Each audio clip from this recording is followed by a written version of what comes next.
ha guiado tu camino y a tu lado siempre está.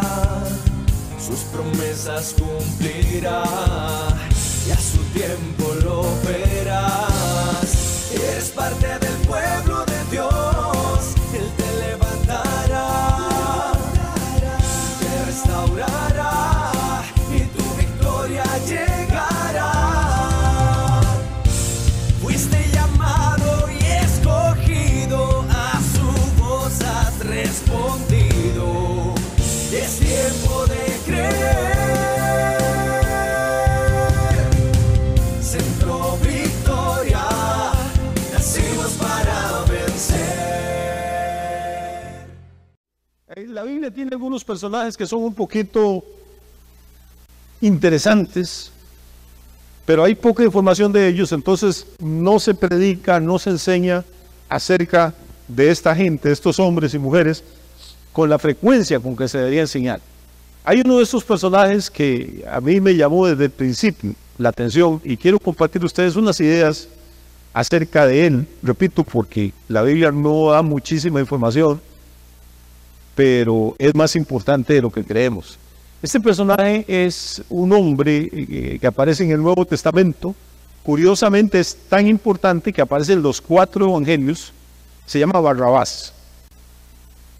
Y si uno pusiera a la gente, aún gente que no va a la iglesia, a decirle qué saben ustedes de Barrabás, casi todos le van a decir, bueno, fue un hombre que estaba preso y que lo iban a matar y que al final la gente escogió que dejaran libre a ese hombre y que crucificaran a Jesús. Barrabás es un nombre interesante, en arameo significa hijo del padre. Bar es hijo y Abas es padre. Barrabás sería un nombre, repito, interesante, era el hijo del padre, como que no nos dice mucho a nosotros. Pero los evangelios dan algunas pistas de quién era este hombre, de qué hacía, y yo quiero que aprovechemos esta noche para aprender un poquito acerca de él y al final traer algunas conclusiones que nos pueden ayudar. Vamos a ir al Evangelio de Mateo, capítulo 27.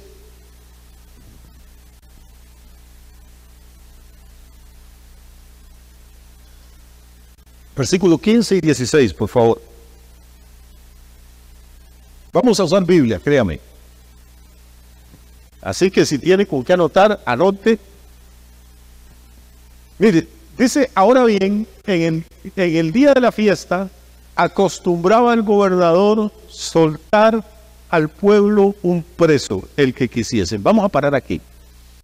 El gobernador, el que está hablando aquí, es un funcionario del Imperio Romano. Recuerden que en esta época todo Palestina, todo Israel, estaba gobernado, dominado por Roma. Y Roma, que era un imperio gigantesco, pues en cada una de sus provincias ponía un gobernador, ponía una autoridad delegada. Y ese gobernador, aunque estaba lejos de Roma, tenía toda la autoridad del imperio, tenía poder de vida y muerte sobre la gente que vivía en su territorio. De las provincias que Roma tenía, que eran muchas, uno de los más incómodos eran los judíos. Continuamente estaban haciendo rebeliones, haciendo complots, odiaban a los romanos, pues no solo porque eran ocupantes de su tierra, sino porque eran paganos, idólatras, porque incluso habían querido poner sus ídolos en Jerusalén, y constantemente había revueltas y revoluciones.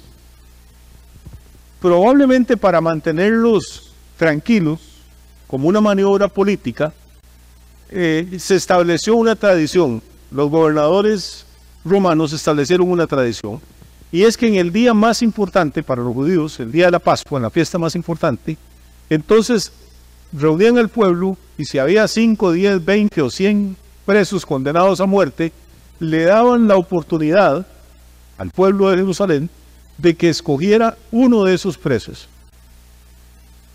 y al que el populacho eligiera, el gobernador lo dejaba ir libre. O sea, le perdonaba la vida, y no solo le perdonaba la vida, lo soltaba, le daba la libertad. Era un sistema muy diferente al sistema judicial de nosotros, pero la gente tenía esa opción, y con eso pues se granjeaban un poquito el favor del pueblo. ¿Cuándo se lo granjeaban? Para la fiesta de Pascua, porque las fiestas eran el momento más peligroso para los romanos, porque venían peregrinos de muchos lugares, venían judíos de muchos lugares, y podía haber en la ciudad fácilmente 1 millón de personas. Y era muy posible que dentro de ese 1 millón de personas hubiera gente incómoda con Roma y trataran de organizar una rebelión. Con tantísima gente en la ciudad, podían aniquilar a la guarnición romana. Entonces, para bajar un poquito el tono político, el tono de incomodidad, en esa fecha establecieron esta costumbre, esta tradición. Y es importante que la entendamos, porque si no, no vamos a entender lo que sigue. Dice, ahora bien, en el día de la fiesta acostumbraba el gobernador soltar al pueblo un preso. ¿Cuál preso? Era como la oportunidad que tenía el pueblo de dar a conocer su voluntad, que el pueblo podía hablar, podía tener un poquito de autoridad. Versículo que sigue, 16, dice, y tenían entonces un preso, ¿qué? Famoso, llamado Barrabás. ¿Qué nos dice Mateo entonces? ¿Qué nos dice el primer evangelio de Barrabás? ¿Qué podríamos saber de él? Nada más 2 cosas. Una, que estaba preso. 2, que era, ¿qué? Famoso. Ahora, usted puede ser famoso por muchas cosas. Puede ser famoso por descubrir la cura del cáncer, puede ser famoso por jugar fútbol como Messi, puede ser famoso por cantar como Pavarotti, o puede ser famoso como Patadioso, el que estaba ahí en la pena y que era un delincuente habitual. Uno puede ser famoso por cosas buenas o puede ser famoso por cosas malas. En el caso de Barrabás, vamos a ver por qué era famoso. Sabemos que estaba preso. Vamos a ir corriendo rapidito al Evangelio de Marcos, capítulo 15, versículo 7. Nada más les voy a dar las citas para irnos haciendo una pintura, un cuadro de quién era este señor. Marcos 15, 7 dice, había entonces uno que se llamaba, ¿cómo? Barrabás, preso con sus compañeros de motín que habían cometido homicidio durante una revuelta. Entonces había un hombre que se llamaba Barrabás, estaba preso también, ya nos lo había dicho Mateo, pero ahora sabemos que no estaba preso él solo, sino que tenía un grupo de gente a los que Marcos les llama compañeros de motín. No es motrín, la medicina, sino motín. ¿Sabe qué es motín? Es un desorden público, es una revuelta, es una protesta violenta. Entonces, este hombre Barrabás, dice, estaba preso con sus compañeros de motín. ¿Por qué? Porque habían cometido homicidio en una revuelta. O sea, no fue que salieron a manifestarse con pancartas contra Roma. No fue que salieron con cacerolas a golpearles con una cuchara protestando contra el gobierno. Fue una revuelta armada. Y si con algo no jugaban los romanos, era con que se rebelaran contra el gobierno de ellos. Y en el transcurso de esta revuelta, en el transcurso de este motín, Barrabás, sus compañeros mataron a alguien, probablemente a un legionario romano.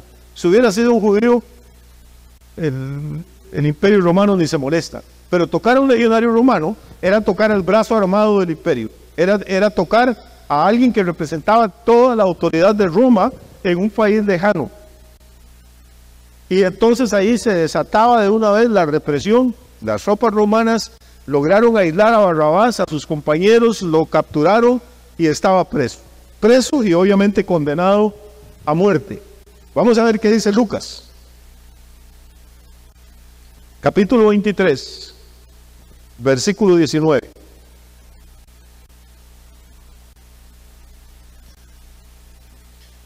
Está hablando de Barrabás, dice, este había sido echado en la cárcel por sedición en la ciudad y por un homicidio. Recuerden que Lucas, aparte de ser médico, era historiador. Entonces nos dice que la causa penal por la que estaba preso Barrabás era por sedición. Y nos dice dónde ocurrió la revuelta, dónde ocurrió el motín, dónde ocurrió la sedición. Dice en la ciudad. ¿En cuál ciudad estaría hablando? ¿Perdón? Obviamente en Jerusalén. Entonces era la capital. Y ahí era donde pasaban todas estas cosas. Lo habían echado a la cárcel por sedición en la ciudad y por un homicidio. O sea, había sangre de por medio. El versículo 25 de Lucas 23.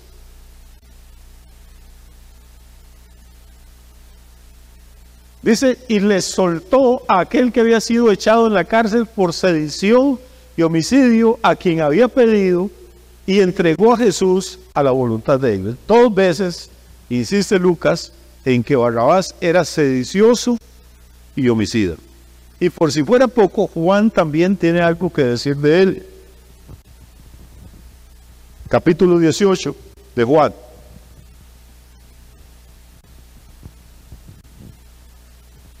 Verso 38, por favor.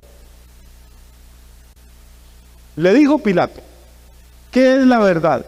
Y cuando hubo dicho esto, salió otra vez a los judíos y les dijo, yo no hallo en él ningún delito. Estaba interrogando a Jesús, no le encontró nada malo, les dijo a los judíos, verso 39, pero vosotros tenéis la costumbre de que os suelte uno en la Pascua. ¿Se acuerda que empezamos hablando de esta tradición? Ya estaban acostumbrados. Ustedes tienen la costumbre de que yo, el gobernador, o le suelte, o el líder de la autoridad de Roma, que le suelte a uno en la Pascua. ¿Queréis pues que os suelte al rey de los judíos? Verso 40. Entonces todos dieron voces de nuevo diciendo, no a este, o sea, no a Jesús, sino a Barrabás. Y Juan mete una cuñita al final. Dice, ¿y qué? Y Barrabás era ladrón. Es curiosamente la misma expresión que usa para hablar de Judas, Juan. Cuando Judas se queja porque una mujer derrama 300 denarios de perfume sobre Jesús y dice, mejor le hubieran tomado este perfume, lo vendemos y le damos el dinero a los pobres. Juan dice, no dijo esto porque se ocupara de los pobres, sino porque era ladrón. Está hablando exactamente la misma expresión que usó para Judas, la está usando para Barrabás. Entonces veamos que Barrabás era, como diría mi mamá, una mala ficha. No era un tipo así como muy recomendable. Era sedicioso, tenía un grupo de gente con la que se amotinó, era asesino porque dice que era homicida y aparte de eso era ladrón. Siempre han querido presentar a alguna gente a Barrabás como que era un líder político y que quería la libertad de Roma, pero Juan lo mata, porque Juan dice que no, que lo que era simplemente ladrón. Estaba dispuesto a dirigir una banda de personas, una banda armada, estaba dispuesto a causar un motín o una rebelión y a río revuelto, ganancia de pescadores, ver qué se podía robar en todo aquel desorden. Le salió mal el plan, dio con sus huesos en la cárcel y ahí lo tenemos condenado a muerte. Probablemente, Pilato está esperando que pasen los días de Pascua para ejecutar a Barrabás y a otro poco de gente que tiene encarcelado. De hecho, ustedes saben perfectamente que cuando al Señor lo crucifican, dice que crucificaron 2 ladrones al lado de él. Justamente la misma palabra lestai en griego que utiliza Juan para hablar de Barrabás. Probablemente, esto no lo dice la Biblia, lo estoy inventando yo, pero probablemente esos 2 lestai, esos 2 ladrones que crucifican al lado de Jesús, eran parte de la banda de Barrabás. Eran cabecillas, lugartenientes de Barrabás, y sueltan al mero, sueltan al jefe, pero los 2 ladrones no. La tradición era que le soltaba uno. Entonces escogen al peorcito, al jefe, y los otros 2 pobres pues van a la crucifixión, al suplicio con Jesús. Esto más o menos entonces para hacernos una idea de quién era Barrabás. El nombre significa hijo del padre. Sabemos que era el líder de una banda que había organizado un motín o una sedición que la habían organizado en Jerusalén, que en el curso de esa rebelión habían matado por lo menos a una persona, no se nos dice cuántas, tal vez más. Entonces que era homicida, y aparte de eso, que no era así como un gran patriota como nos lo presentan, sino que el mismo Juan dice que era ladrón. No es Pilato el que está diciendo que era ladrón, es Juan, y yo creo que está escribiendo a la inspiración del Espíritu Santo. Entonces, como lo han tratado de presentar como una figura muy noble, como un revolucionario, pero en realidad lo que estaba haciendo era usar la política para beneficio personal, cosa que casi nunca se ve en Costa Rica ni en América Latina. Eso es más o menos la pintura, el cuadro que esboza el Nuevo Testamento, y note que los 4 evangelistas hablan de este Señor.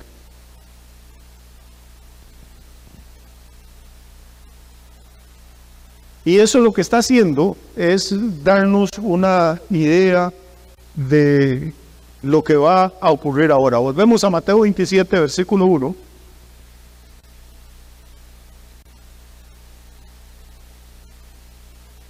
Ahora sí, vamos a empezar a leer con cuidado. ¿Está bien?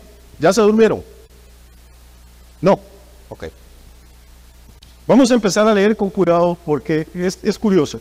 Estas son las últimas horas que Jesús va a pasar en la tierra antes de la crucifixión. Podemos suponer que son las... Podemos suponer que son las 6 o las 7 de la mañana. Acaba de empezar el día. Y entonces a Jesús lo van a crucificar a las 9 de la mañana. Por eso estoy suponiendo que son las 6 o las 7 de la mañana, para que haya tiempo que ocurran estas cosas. Venida la mañana, todos los principales sacerdotes y los ancianos del pueblo entraron en consejo contra Jesús para entregarle a muerte.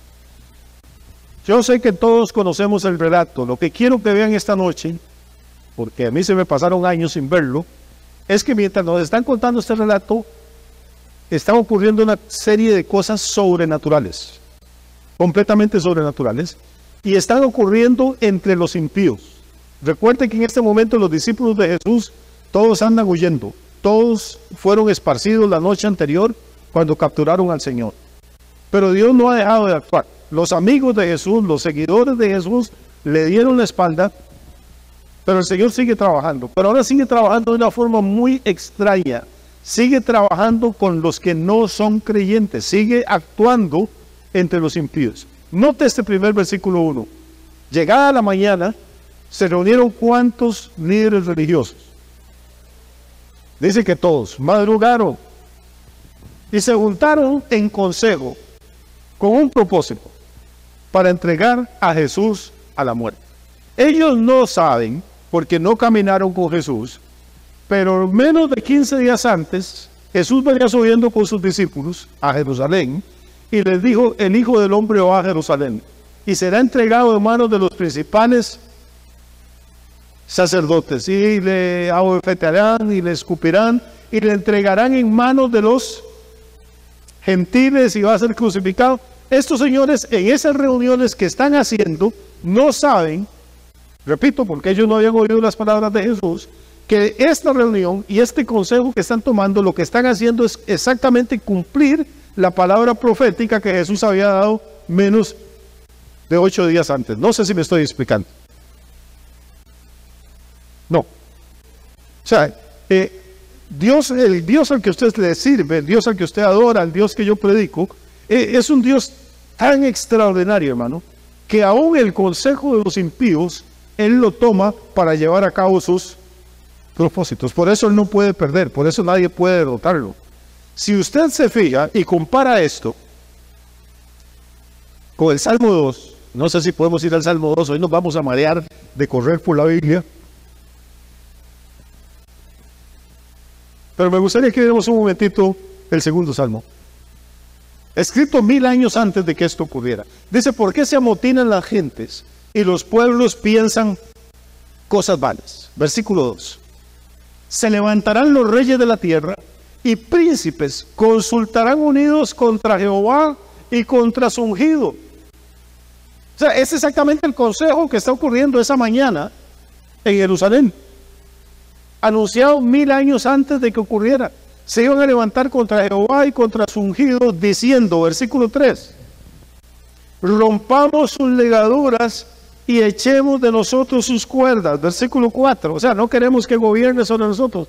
¿Qué dice el versículo 4?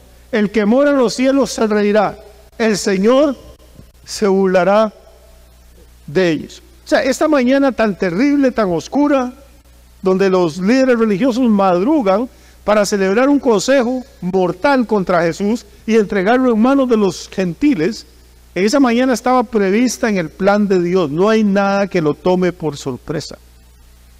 Y en medio de toda esa tragedia, casi que usted puede imaginar a Dios sonriendo desde el cielo. Dice: los príncipes van a consultar unidos contra Jehová y contra su ungido, pero el que mora en los cielos, ¿qué? Se llenará de miedo, lo tomará por sorpresa, se asustará. Dice: se reirá de ellos. No importa cuántos planes haga la gente contra Dios, contra la iglesia, contra el evangelio, contra la Biblia, hermano, esto no hay forma de pararlo. No hay forma de pararlo. Cualquier cosa que planeen contra la iglesia, ya Dios la había previsto antes, ya Dios la había anticipado y ya Dios tiene el remedio. Cualquier cosa que el enemigo quiera hacer contra usted, ya estaba asentada en los planes de Dios y no lo va a poder destruir a usted. Podrá dañarlo, podrá dolerle, como le dolerían a Jesús los clavos, las espinas, las traiciones. Pero después de la tribulación y después del dolor, hermano, viene el gozo y viene la victoria. Después de la tumba siempre hay resurrección, porque Dios no puede ser derrotado. Entonces note que desde el versículo 1 de Mateo 27, y ahora pasamos al 2, ya están empezando a ocurrir cosas interesantes. No es como que nos han dicho que Jesús fue un mártir, que no, había un plan. Pasamos al segundo versículo de Mateo 27. Dice, y le llevaron atado y le entregaron a Poncio Pilato, el gobernador. ¿Qué les había dicho Jesús a los discípulos?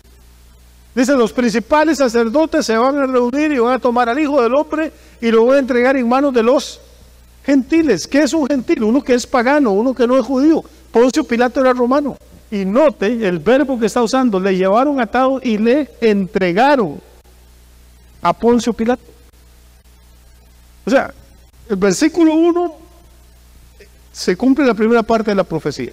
El versículo 2 cumple la segunda parte de la profecía. Estos señores no saben que todo lo que están haciendo ya Jesús lo había previsto. Ahora hay un paréntesis aquí. En el versículo 3 entra otro personaje.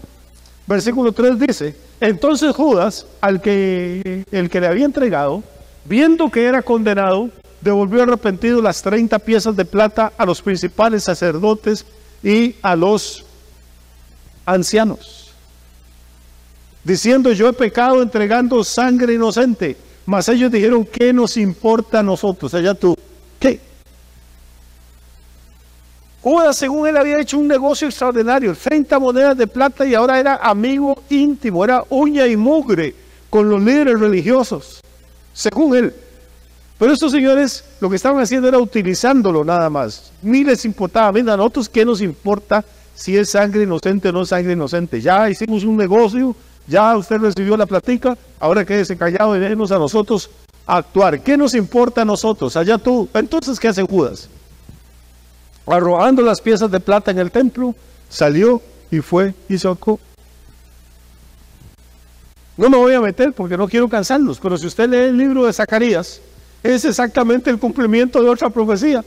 Zacarías, después de predicar un montón de años, le dijo a los líderes de Israel, bueno, aquí he estado sirviendo durante años, ¿cuánto me van a pagar? Porque curiosamente los sacerdotes, los predicadores, y tenemos el vicio horrible que también comemos. ¿Cuánto me van a pagar? Y entonces se reunieron y le dijeron, démosle 30 monedas de plata, démosle 30 piezas de plata. Después de años de trabajar, lo que le dan es el precio que se pagaba por un esclavo. Y entonces, pues el profeta se queda patidifuso viendo la miseria que le dan. Y Dios le dice, no se preocupe, hermoso precio en el que me han apreciado. No coja esa cochinada, coja esa plata y la echa al tesoro del templo. Yo lo puedo sostener a usted sin esa miseria que le están pagando. 6 siglos antes de Jesús, al ungido de Dios le pagan 30 monedas de plata y las monedas de plata vuelven al tesoro del templo. Y ahora vea lo que pasa. 600 años después, el ungido de Dios es vendido por 30 monedas de plata. Y ni siquiera Judas pudo comprarse, hermano, pero ni un bizcocho, ni un confite con las 30 monedas de plata. ¿Por qué? Le entró el arrepentimiento, pero no un arrepentimiento genuino, espiritual. El arrepentimiento verdadero, usted quiere cambiar de vida. Usted quiere deshacer el mal que ha hecho. Judas lo que sintió más bien fue remordimiento. ¿Y qué hizo entonces? Dice, arrojando las piezas de plata en el templo. Lo mismo que había pasado 600 años antes, salió y fue y se ahorcó.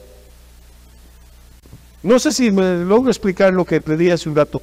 Cosas espirituales están ocurriendo entre los impíos y ninguno de ellos se da cuenta.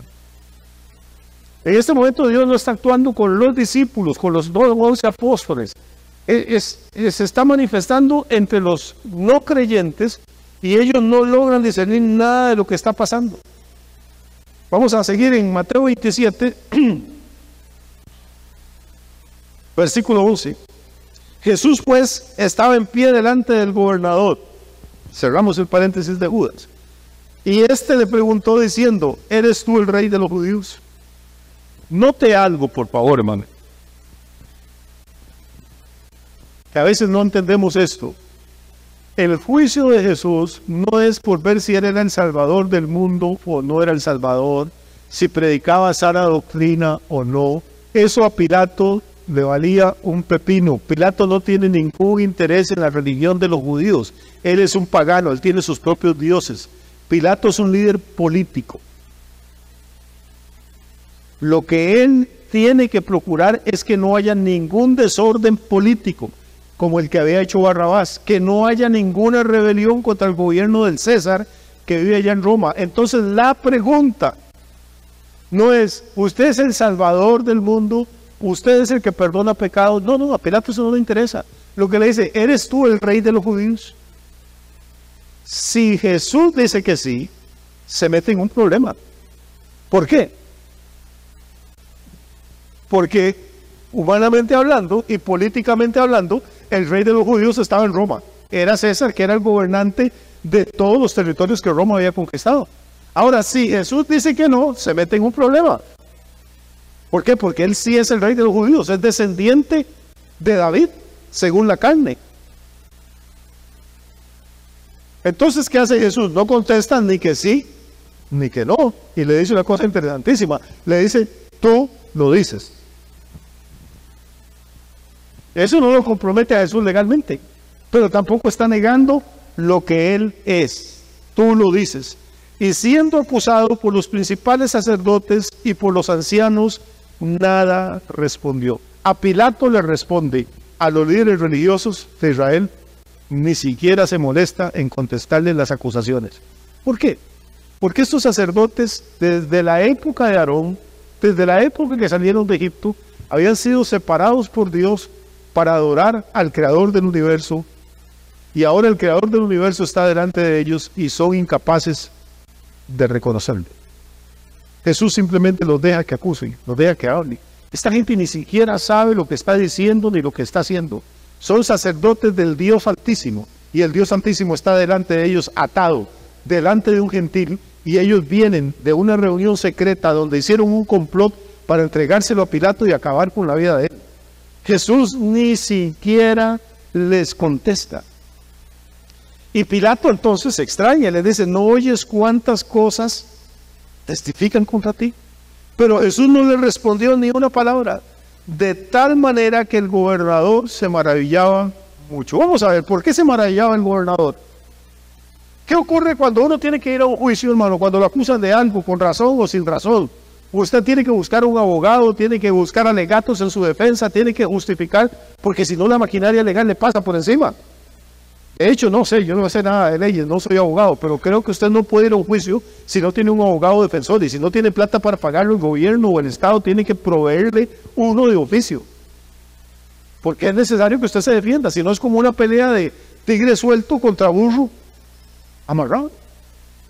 Y Pilato se maravilla de ver que Jesús está a punto de ser sentenciado a muerte, que la causa no es porque se saltó un semáforo, ni porque insultó a un vecino, que la causa es una causa de vida o muerte, y Jesús ni siquiera se molesta en defenderse. Es más, lo acusan los líderes religiosos, porque Pilato no lo está acusando, son los líderes religiosos. Pilato está ahí como juez. Y Jesús ni siquiera responde, ni pide abogado, ni se defiende él mismo, y Pilato está maravillado. Está acostumbrado a juicios, y está acostumbrado a que los acusados, sean culpables o inocentes, se defienden como gato panza arriba, mienten, dicen lo que tengan que hacer para no ir a la cárcel, para que no los maten, para que no los crucifiquen. Pero aquí tiene un acusado de 33 años de edad, sereno, tranquilo, despreciando olímpicamente a los líderes religiosos que lo están acusando, y él nunca había visto nada como eso. Por eso dice que se maravillaba mucho. Ahora bien, y entramos a nuestro tema, verso 15, en el día de la fiesta, Acostumbraba el gobernador soltar al pueblo a un preso, el que quisiesen. En ese momento Pilato, que está maravillado, se le enciende una lucecita.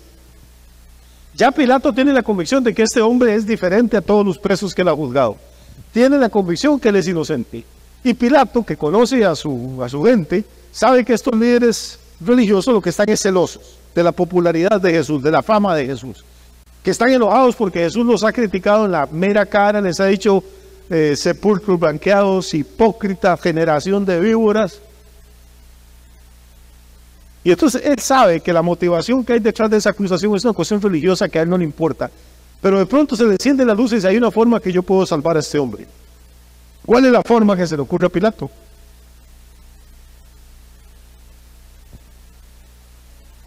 Hay una tradición, todos los años, dice, en el día de la fiesta acostumbraba el gobernador soltar al pueblo un preso, el que quisiese.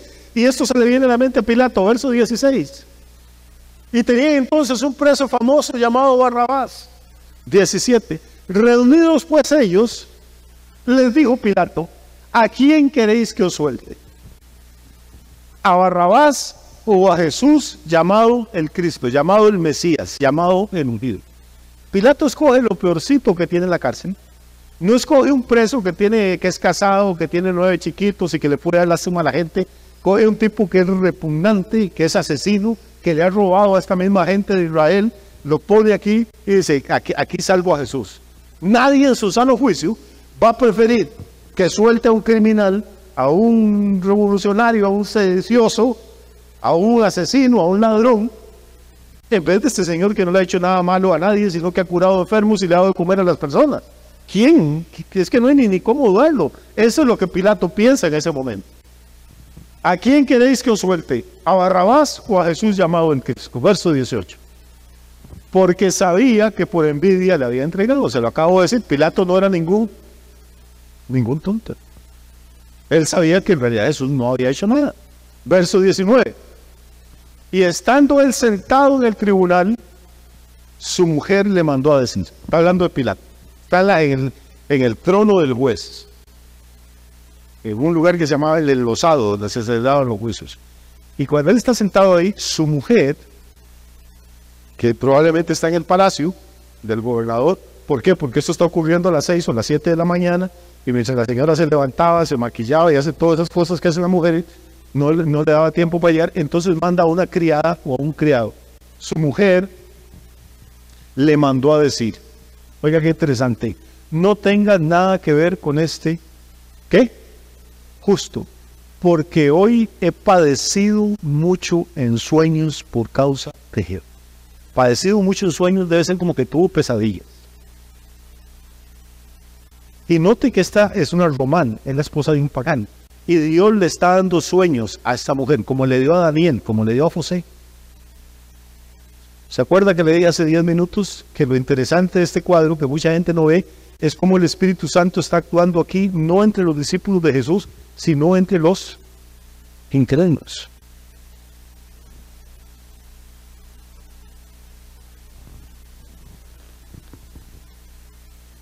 ¿Qué es lo que esta mujer, qué es el recado que le manda?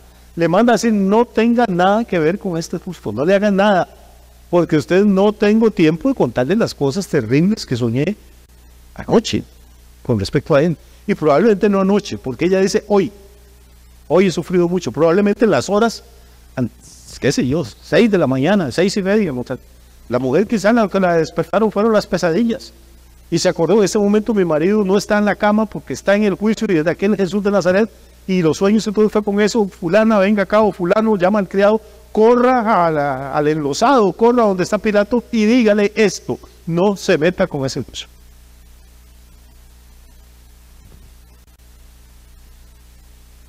No sé si está viendo, pero aquí hay una serie de profecías cumplidas, de sueños, de cosas sobrenaturales que están ocurriendo. Es más, con solo eso ya Pilato debería, que ya estaba como dudoso, debería haberlo pensado un poquito más. Pero pasemos un momentito ahora al verso 20. Dice, pero los principales sacerdotes y los ancianos persuadieron a la multitud. Persuadieron es convencieron de que pidiera a Barrabás y que Jesús fuera muerto. ¿Qué es lo que ocurre? Que cuando el recado de la mujer de Pilato llega a la sala de juicio, ya Pilato había puesto a la gente a escoger entre los dos candidatos. Entonces, la criada o el criado llega con el mensaje de la esposa de Pilato, pero ya la gente ya había visto a los dos. Piense por un momento, es que son cosas que a uno le huele el cerebro, ¿no? Usted tiene aquí a la derecha a Barrabás, criminal, convicto, confeso. Aquí a Jesús, que no ha hecho absolutamente nada más que sanar gente, bendecirlas, darles de comer. Y los pone a decidir. ¿Qué es lo que Pilato esperaba? Lo obvio es que la gente escogiera el bueno y dejara el mal.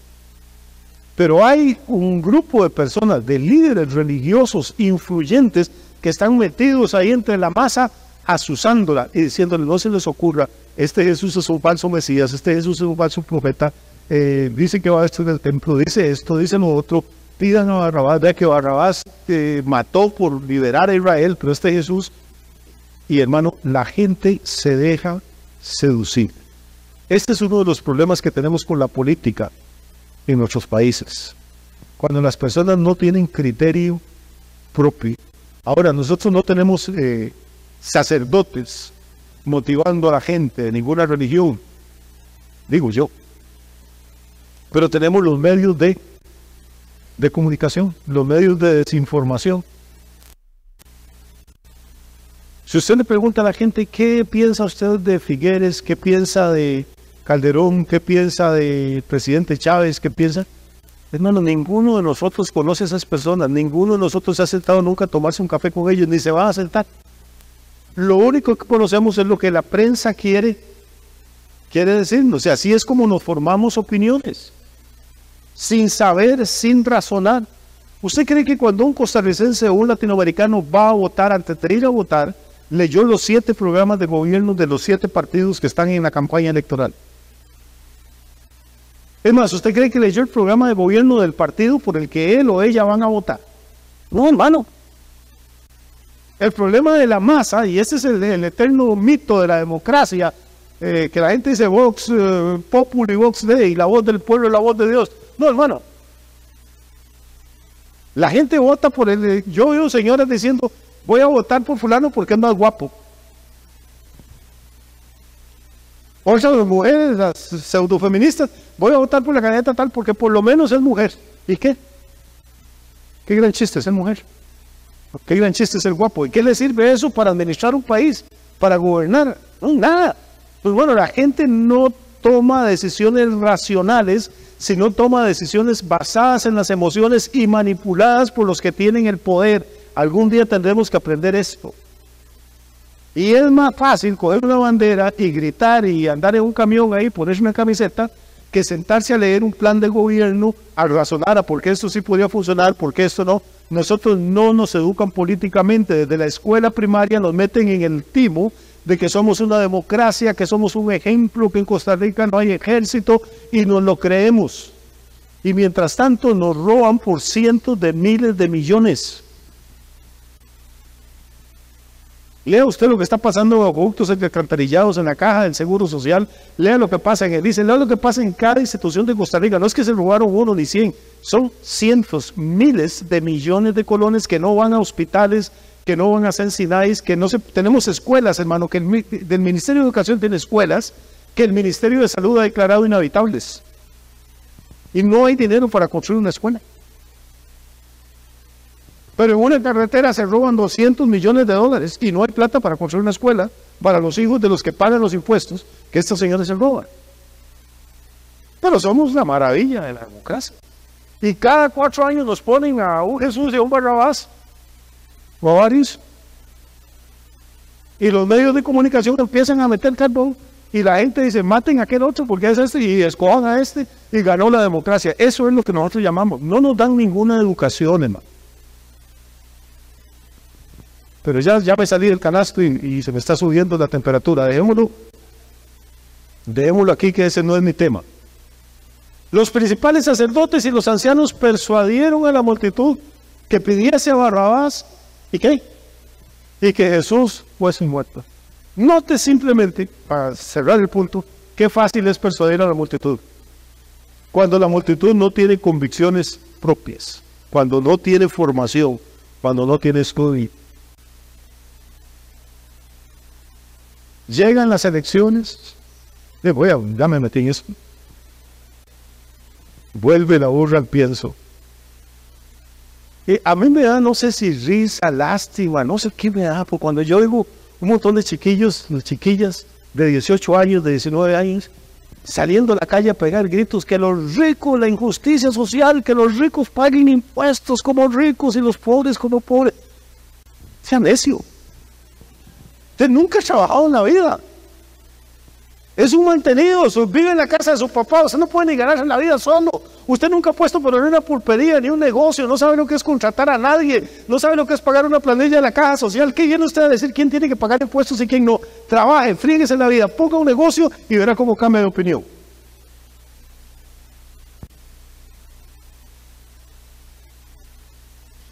Ay, la injusticia social, hay que repartir la riqueza, unos tienen mucho, otros tienen poco. Sí, la mayoría de las veces, no siempre. Los que tienen muchos porque han trabajado mucho, porque se han esforzado mucho, y los que tienen poco quizás no le echaron tanta gana. La injusticia nunca se va a acabar en el mundo, no lo dije yo, lo dijo Jesús. Dijo, a los pobres siempre les tendréis con vosotros. Esta gente que no han hecho nada en la vida, que no han producido nada, lo que quieren es quitarle al que ha producido para darle a los compañeros de partido de ellos. Punto. Eso es todo, toda la sinvergüenza. Y como la multitud y la masa son muy fáciles de manejar, pues entonces lo que ocurrió es que elegimos y soltamos a Barrabás y crucificamos a Jesús. Vamos a ir al versículo 21 entonces. Y respondiendo el gobernador les dijo, ¿a cuál de los dos queréis que os suelte? Ya estaban asusados, ya estaban motivados, ya estaban manipulados, y entonces ellos dijeron, queremos que nos suelten a Barrabás. Verso 22, vamos a correr. Y Pilato les dijo, ¿qué pues haré de Jesús? Otra vez les dice, llamado el Cristo. Y todos le dijeron, ¿qué? Perdón, sea crucificado.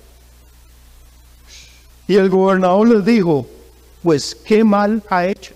Se recuerde que acaba de recibir un mensaje de su esposa y está tratando de hacerlos cambiar la elección que acaban de hacer. Pilato, humanamente hablando, está echando el resto. Está haciendo todo lo que él puede. El gobernador le dijo, pues qué mal han hecho. Y ellos dijeron toda la lista de males que Jesús había hecho, ¿verdad? No, ¿qué dijeron? ¿Perdón? Pero ellos gritaban aún más diciendo, sea crucificado. Cuando la masa se pone a gritar, ya usted no puede razonar. Van a gritar lo mismo y lo mismo y lo mismo. No oyen nada de lo que usted les diga. No van a recibir ningún argumento. Por eso los que manipulan lo que necesitan es llevar a las masas al paroxismo. A que griten, a que sientan, pero que no piensen. ¿Qué mal? Y le dijo Pilato, es una buena pregunta. ¿Cuáles son los delitos de los que ustedes lo acusan? ¿Qué cosa mala les ha hecho para que ustedes prefieran a Barrabás? Crucifíquenlo, ese es el argumento. No nos ha hecho nada malo, pero tampoco nos importa que lo maten. Verso 24, vamos a correr. Viendo Pilato que nada adelantaba, sino que se hacía más alboroto, y esta palabra alboroto es clave, porque si algo le tenían pánico los gobernadores romanos, es que en la provincia de ellos se hiciera algún alboroto y llegara el reporte a Roma. A Roma le interesaba, es más, hay una expresión en latín que se llama Pax Romana. La Pax Romana es cuando hay paz, cuando no hay guerra, porque el poder central es tan fuerte que nadie se atreve a sublevarse. Recuerden que es la fiesta de la Pascua, recuerden que hay más de 1 millón de peregrinos judíos ahí de todas las naciones, muchos han venido desde Roma y van a volver a Roma con el chisme de que se armó desorden en Jerusalén, y entonces el puesto de Pilato y la cabeza de Pilato están en peligro, porque en aquella época no es como ahora. Si usted se roba algo como ministro, qué pena, y lo descubren, pues hay que quitarlo de ministro, pues lo nombramos diputado. Si diputado se da la otra torta, pero es del partido, entonces lo nombramos embajador en la India. Allá no, usted hacía algo malo, no había ni prestaciones, ni puerta giratoria, simplemente venga para acá otra vez para Roma, y aquí le cortamos la cabeza y se arregló el problema. Entonces ahora Pilato es el que está en problemas. Pilato tiene miedo de que ocurra un alboroto. Entonces hace algo extrañísimo, hermano, un romano. Oiga lo que hace Pilato. Piense que todavía no son las 9 de la mañana. En este momento deben de ser las 8, porque a Jesús, repito, lo crucificaron a las 9. A las 8 de la mañana, Pilato, que debería venir bañadito de la casa, y que ha estado sentado en un trono y no ha tocado nada, hace algo extraño. Dice, tomó agua, no era que había un grifo ni un tubo. Mandó a traer una jofaina, una palangana, un recipiente con agua. Tomó agua y se lavó las manos delante del pueblo, diciendo, inocente soy yo de la sangre de este justo, allá vosotros. Y usa el mismo término que su esposa le había mandado a decir en el recado, no tengas nada que ver con este justo. Mi pregunta es, ¿por qué Pilato se lava las manos? Es más, cuando alguien se quiere quitar la responsabilidad encima de algo que hizo, que es la expresión que usamos todavía, 2000 años después, me lavo las manos, o fulano hizo tal cosa y se lavó las manos. Se lavó las manos es evadió su responsabilidad, porque eso es lo que nosotros entendemos, pero aquí hay algo mucho más profundo. Recuerde que en todo este relato que usted conoce están ocurriendo cosas sobrenaturales, pero hay que tener ojo espiritual para poder verlo, porque el ojo de la carne no lo va a ver. ¿Por qué Pilato está haciendo esto? Porque hay una ley que Pilato no conoce. Una ley que fue escrita más de 1600 años antes de que existiera el Imperio Romano. Si usted busca Deuteronomio capítulo 21, y ya voy a terminar de darle citas bíblicas, yo no debería pedir perdón, hermano, por dar citas bíblicas. Se supone que en un púlpito lo que se debe predicar es la Biblia. Que a veces el predicador lee un versículo y dura 2 horas hablando de lo que a él le parece. Pero estamos aquí para predicar la Biblia, así es que es necesario que aprendamos Biblia. Yo sé que a veces cansa y aburre estar buscando porque no estamos acostumbrados. Pero estamos en Deuteronomio 21, dijimos, ¿sí? Versículo 6. Note qué ley más extraña. Leamos un poquito antes, por favor, en 5, yo creo.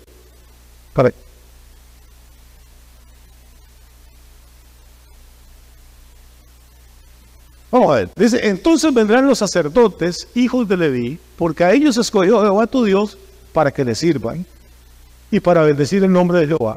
Y por la palabra de ellos se decidirá toda disputa y toda ofensa. ¿Quiénes tenían que decidir toda disputa y toda ofensa? ¿A quiénes escogió Jehová para que le sirvieran y para que bendijeran su nombre? A los sacerdotes. ¿Y qué es lo que están haciendo ahora?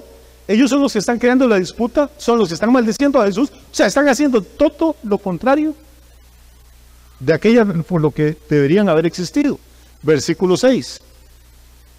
Y todos los ancianos de la ciudad más cercana al lugar donde fuera hallado el muerto. ¿Qué pasaba si aparecía un muerto cerca en el campo y nadie sabía quién lo había matado? Recuerde que no había cámaras de vigilancia en esa época, estamos en la época de Moisés. No había testigo, apareció un cadáver apuñalado ahí. Entonces, lo que había que hacer, según la ley deuteronómica, era medir la distancia desde donde estaba el cadáver a cuál era la muralla de la ciudad más cercana. Y la que quedaba más cerca, los sacerdotes y los ancianos, los líderes que vivían en esa ciudad, a ellos se les imputaba la responsabilidad por ese muerto. Vamos a ver. Aparecía un muerto en Volcán. Entonces medíamos, si de Volcán a Buenos Aires hay 20 kilómetros, y de Volcán a San Isidro hay 40, entonces ese muerto le tocaba a las autoridades,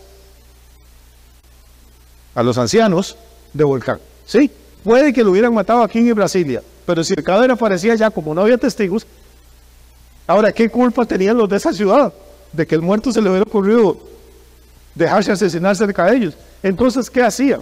Todos los ancianos de la ciudad más cercana al lugar donde fuera hallado el muerto lavarán sus manos sobre la becerra, que la becerra tampoco había hecho nada, pero para que Dios perdonara el asesinato aquel, mataban a un animalito inocente. Y todos los ancianos venían y lavaban sus manos sobre la becerra cuya cerviz fue quebrada en el valle. Pilato jamás había leído Deuteronomio, hermano. ¿Por qué se lava Pilato las manos a las 8 de la mañana si ha estado sentado en un trono de juicio y no se ha ensuciado para nada? ¿Qué es lo que pasa? Que iba un animal inocente ahí, una persona inocente que es Jesús, el Cordero de Dios, que iba a ser asesinado, y él, que es el anciano, él que es la autoridad política, sin saber lo que está haciendo, se lava las manos delante del que va a morir. No sé si logro transmitir todo lo que está ocurriendo de sobrenatural en esta historia que hemos leído tantas veces, hermano. Deme 5 minutos y yo termino esto. Si quiere, continúo un momentito el versículo 25 de Mateo 27. Mateo 27, 25. Y gracias a los que nos están ayudando con los textos, están haciendo un trabajo extraordinario. 27, 25 dice, y respondiendo todo el pueblo, dijo, su sangre sea sobre nosotros, y esto es algo terrible. O sea, no nos importa si es inocente, pero porque Pilato dijo, yo soy, me lavo las manos de esta sangre inocente.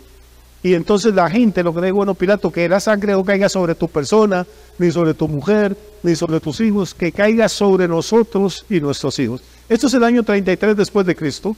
37 años después, de hecho 33 años después, ya en el año 66, los romanos entran y en el año 70 aniquilan Jerusalén, destruyen la muralla, destruyen el templo y toda esta generación muerta, sus hijos esclavos y los sobrevivientes esparcidos por todo el planeta.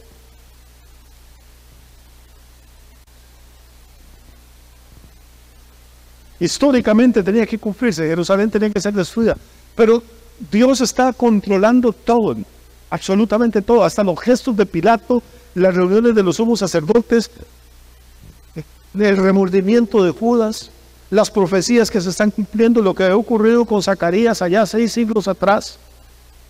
Y si usted quiere, ya para ir terminando, voy a enseñarle nada más un par de cositas más y ahí vamos a dejar eso. Voy a llevarlo a Juan 11:49.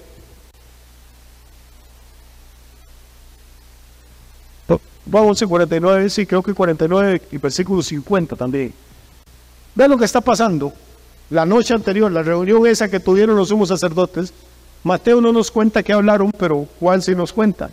Y Juan dice, entonces Caifás, uno de ellos, o sea, de los líderes, sumo sacerdote aquel año, les dijo, vosotros no sabéis nada, o sea, ustedes son unos tontos, a sus compañeros. Probablemente había discusión, bueno, pero ¿cómo vamos a matar a ese hombre? Alguno se opuso, tal vez. Entonces Caifás le dijo, no, ustedes no saben nada. Verso 50. Ni pensáis que nos conviene que un hombre muera por el pueblo y no que toda la nación perezca. O sea, políticamente, dice Caifás, es mejor matar a este hombre antes de que levante a todo el pueblo, haga una revolución y los romanos nos maten a todos. Es mejor que muera un solo hombre y no que toda la nación perezca. Pero lean lo que dice el versículo 51. Esto no lo dijo por sí mismo, sino que como era el sumo sacerdote aquel año, profetizó que Jesús había de morir por la nación. Este es uno de los sumos sacerdotes más impíos que tuvo Israel. Toda su familia, Anás y Caifás, eran suegro y yerno, y toda su familia era una pila de depravados. Pero era sumo sacerdote, y sin querer, lo que él cree que es una maniobra política, matemos a Jesús antes de que Jesús levante todo el pueblo y los romanos los aniquilen a todos, sin querer, volvamos al versículo 50, profetizó. ¿Qué fue lo que profetizó? Ustedes no entienden que nos conviene que un hombre muera por el pueblo y no que toda la nación perezca. Esto se llama la doctrina del sacrificio vicari. Muere Jesús, pero no por todo el pueblo de Israel, muere por todos los hombres y todas las mujeres de este planeta. Muere el justo para que los pecadores podamos vivir. ¿No le parece maravilloso? Muere el santo para que nosotros los rebeldes podamos vivir. Jesús va a la cruz para que nosotros no vayamos al infierno. Jesús va a la muerte para que nosotros tengamos vida eterna. Jesús queda huérfano en la cruz para que usted y yo tengamos un Padre por toda la eternidad. ¿Sabe qué es Barrabás? Barrabás es la personificación de todos nosotros. Culpables, rebeldes, pecadores, incrédulos, soberbios, idólatras. Merecíamos morir. Y Jesús, santo, justo, perfecto y obediente, no merecía sufrir. Pero no es que el pueblo, hermano. Ahora quitemos la culpa del pueblo judío. Ahora Dios Padre,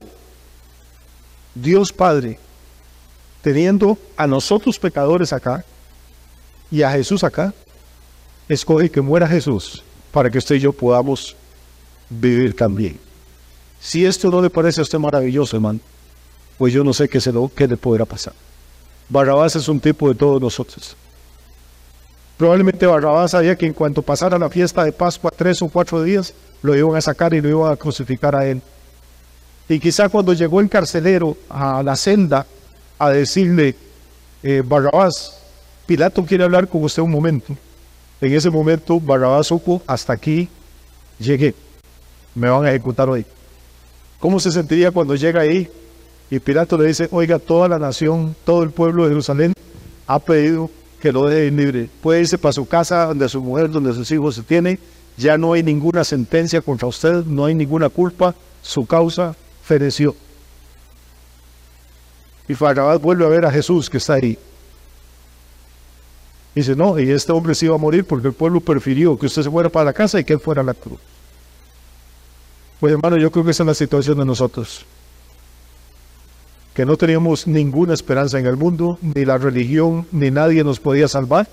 Y cuando lo único que esperábamos era una sentencia de muerte, nos llega el Evangelio y nos dice que el justo murió por los pecadores para que tengamos vida y vida en abundancia. Y ese es el Evangelio que predicamos.